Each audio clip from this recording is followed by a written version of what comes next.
Yep, you got to be able to be trusting, to be intimate. So here we go. 7 reasons we avoid intimacy. Word of the day is avoiding personality disorder, because we're going to be talking about that in what we discuss in today. Anybody ever heard of that before? Okay, so avoidant personality disorder. And basically what that is extreme avoidance of social interaction driven by fears of rejection and feeling of interpersonal inadequacy. Interpersonal. Now, intrapersonal is I know me. I'm good at controlling my emotions. I got self-awareness, so you can't tell me who I am. Avoidant personality disorder, extreme avoidance of social interaction driven by fears of rejection and feeling of interpersonal inadequacy. Saying of the day is, time is too valuable to be wasted on anything less than love, good vibes, and happiness. Intimacy is often associated with sex because being intimate is seen as being physically close to someone else. However, there are other forms of intimacy that don't involve sex or touch at all, such as emotional, intellectual, experiential, and spiritual intimacy. These are just as important as physical intimacy. All these types of intimacy can help strengthen healthy relationships, but sometimes you might notice yourself or your partner avoiding or being unable to be as close as you want them to be. Perhaps they're anxious about being so open or afraid to show their insecurities with you. 7 reasons we avoid intimacy. Number 1, rejection and engulfment. Number 1 reason why we avoid intimacy is because rejection and engulfment. You know what engulfment is? You feel like the relationship is going to take over your life. You're not going to have your freedom anymore. You're going to be responsible for making somebody happy when it's easier to just make me happy. A person is afraid that their relationship is going to take over their life. Rejection and engulfment. One reason why you may avoid intimacy may have to do with fears of rejection and engulfment. This means you're afraid possibly of being hurt, being controlled, dominated, or losing yourself in your relationship, particularly if you lost yourself in a past relationship and it took you a while to figure out who you were again. You had to rediscover yourself, rediscover your likes. And once you get out of something like that, oh man, that's where a lot of times that engulfment comes from. I'm not going to let that happen again. I'm not going to allow somebody to smother me again. This means you're afraid of possibly being controlled, dominated, or losing yourself in your relationship. The fact is that most people have underlying false beliefs that when triggered cause fears that lead to controlling, protective, and avoidant behavior. These false beliefs may involve believing that you're not enough for your partner. These false beliefs, because it's all in our head. These false beliefs may involve believing that you're not enough for your partner or that you need to give up part of yourself for the relationship. Have you ever had somebody on your side or who was down with you and they finally got frustrated and said, damn, would you let me love you? You ain't got to say nothing. I've been there. Yeah. When a woman say that to you, you got some stuff you need to be working through. In cases like this, communication is key. The way you get out of that is communication. Y'all got to talk to each other. Y'all got to level with each other. And you got to be honest with that person. And you got to be vulnerable. In cases like this, communication is key. When we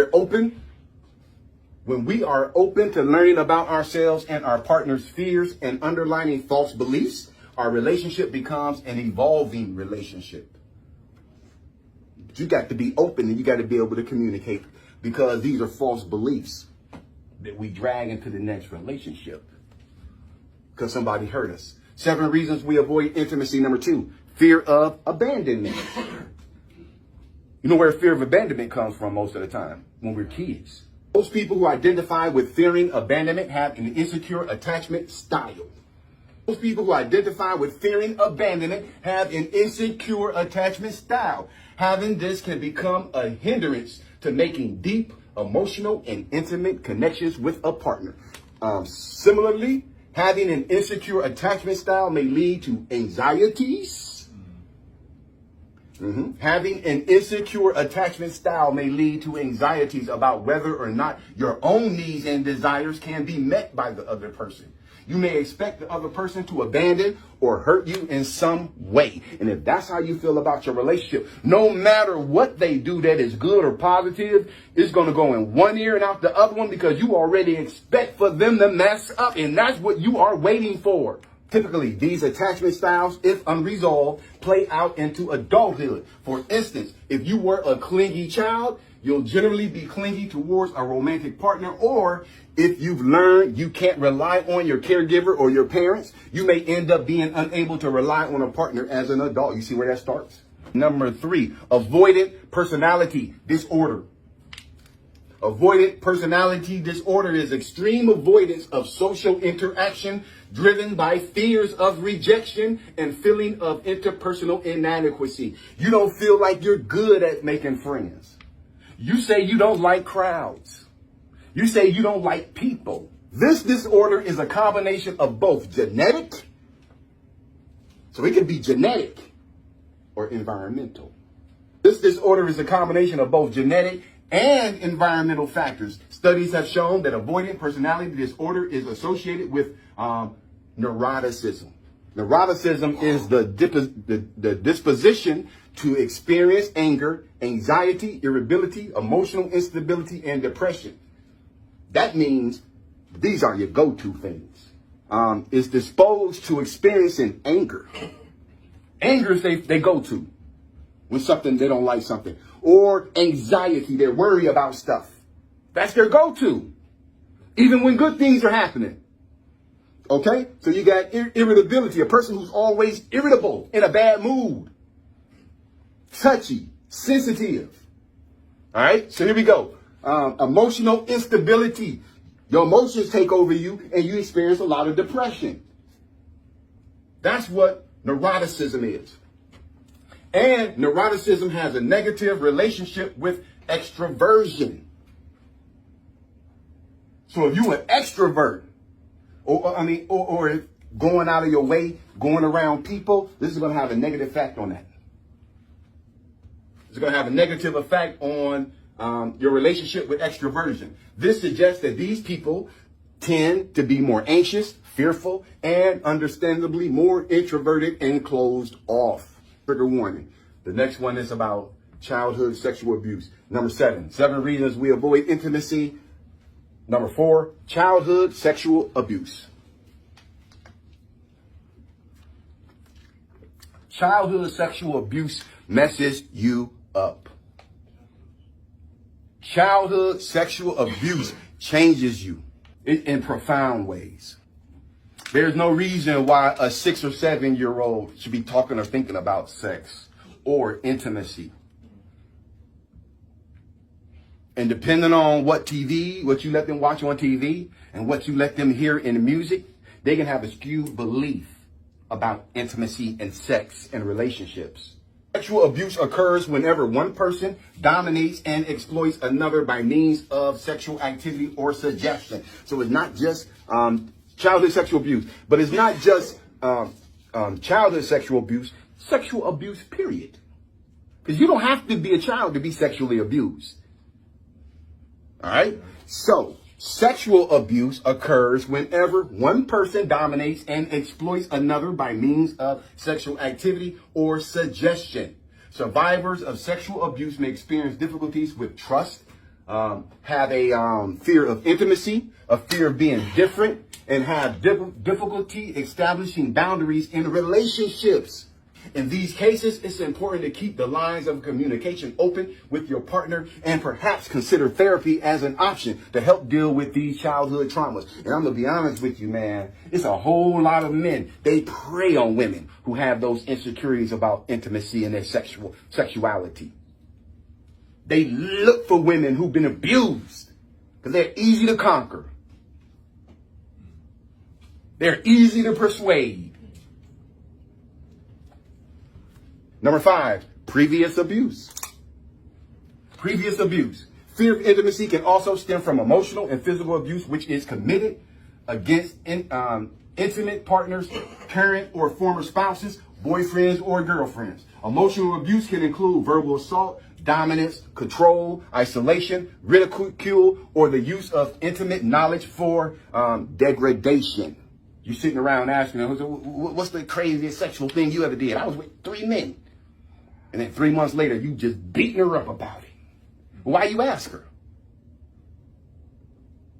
Don't ask questions of stuff you don't want to know the answers to. And if somebody shares some information with you like that, respect it. Because they didn't have to tell you. But to talk somebody into making a sexual video with you, and then you break up with them, and now you use I'm gonna make screenshots of all your sexual positions and hang them up outside your job. That's a devil. Previous abuse. Fear of intimacy can also stem from emotional and physical abuse, which is committed against intimate partners, current or former spouses, boyfriend, and girlfriends. Emotional abuse can include verbal assault, dominance, control, isolation, ridicule, or the use of intimate knowledge for degradation.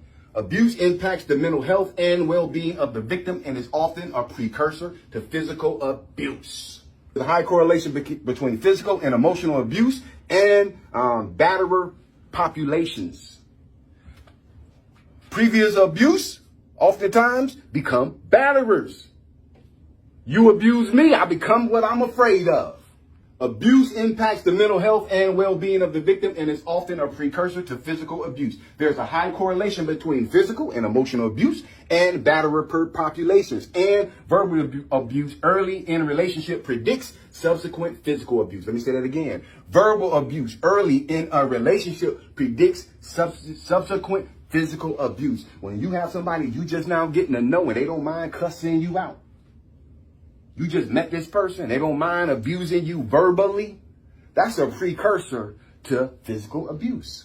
Children who are emotionally abused may grow into adults who fear ridicule or verbal abuse if they share anything with others, which can lead to an inability to share and be vulnerable in adult relationships due to these anxieties and fears. If this is familiar at all, please reach out to a qualified healthcare provider or mental health professional if you are struggling. 7 reasons we avoid intimacy. Number 6, parent neglect. A person's attachment style is the way they behave in a relationship. A person's attachment style is the way they behave in a relationship. Based on the way they were cared for as a child, not feeling secure in your relationship with your parent or caregiver can lead to 3 different types of attachment styles. Avoidant, anxious, and disorganized. If you have an avoidant attachment style, you typically avoid intimacy, and this is often due to caregivers being largely unavailable to you when you were a kid. And look, bro, it's some people that's in their 30s and 40s and 50s, and their mom and their daddy never ever told them that they love them. Not even in a text. By having unavailable parents might even lead to sexual difficulties later in life. Those with an anxious attachment style tend to crave intimacy, and it usually forms when a child has inconsistent caregivers who are not always there for them. If you have a disorganized attachment style, you tend to both crave intimacy and avoid it. This tends to occur when a child grows up afraid of their caregiver. That's why it's also called fearful avoidant attachment and is linked to poor coping skills, erratic behavior, and difficult or volatile relationships. 7 reasons we avoid intimacy, and the final one, number 7, separation and overdependence. Separation and overdependence. Do you tend to call your parents for advice when something goes wrong in your relationships? It's possible that the effects of a close relationship with your parents may influence the quality of your romantic relationships. Separation, individuation is defined as the developmental phase in which you gradually differentiate. I got it, man. You differentiate yourself from your mother.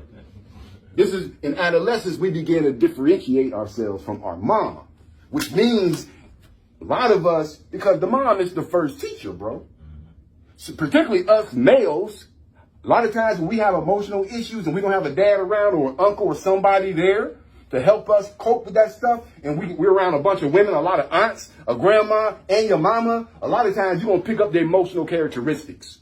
Separation and individuation is defined as the developmental phase in which you gradually differentiate yourself from your mother.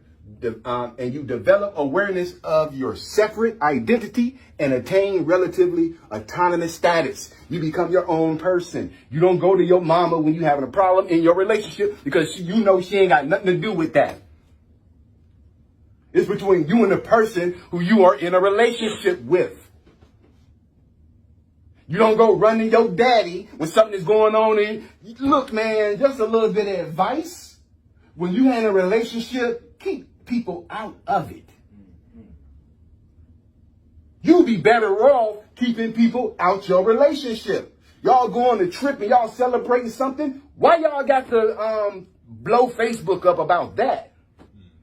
Y'all sitting and watching the sunlight. Let me take this picture, baby. Come on, look over here. Why you got to post that? See, that might mean that you more into looking like you got a healthy relationship than having one. Because if you got one, you ain't got to advertise it. Who you advertising it to? And what's the benefit of it? A very close relationship with parents may actually end up hindering romantic relationships in adolescence. A fear of intimacy is due to anxiety caused by a variety of reasons. This fear can also lead to depression because of human beings. We're emotionally and psychologically wired for social connection and closeness. So you can act all you want to and try to psych yourself out and trick yourself and say, well, I don't like being in relationships. You know what? I just don't like people. You know what? I don't get along with people. You can say that all you want to, but you are hardwired to have relationships with other human beings to be happy. You are hardwired. So the more you keep trying to gaslight yourself into believing you don't like people, then why the hell are you so miserable by yourself? Because if I'm actually happy alone and by myself, why do I put down relationships? If I'm really happy by myself, why am I so against women? Unless I want to influence other men not to be with them. Why am I against relationships unless I'm jealous of people who are in them? And you can just put out a post. All men cheat anyway, and you got the satisfaction of maybe one person might read that and start doubting their own relationship. Because that's all you want them to do. There's a whole lot of people happy in relationships, bro. Marriages. They happy. What's their attachment style, though? What was their relationship with their parents? The person you trying to love. Because I guarantee you this, bruh. A woman who was raised with a dad who was caring and supportive and a mother who was equally supportive, spiritual, and all those things, them women turn out good. It's the ones who don't have that who got to swim against stream to become a good person like us. Some of us, man, we didn't have a good dad. We didn't have a mom who was teaching us everything we knew. We just said to ourselves, I want better for myself. Even though I didn't grow up with it, even though I didn't experience it as a kid, I still want that in my life. And I believe in it. Because if you don't believe in it, you ain't going to never be happy with somebody. You got to believe you can be happy with somebody. But if you dogging relationships and putting down relationships while you single, you ain't in no position to be in a healthy relationship. It says 7 reasons we avoid intimacy. Number 1, rejection and engulfment. Number 2, fear of abandonment. Number 3, avoidant personality disorder. Number 4, childhood sexual abuse. Number 5, previous abuse. Number 6, parent neglect. And number 7, separation and overdependence.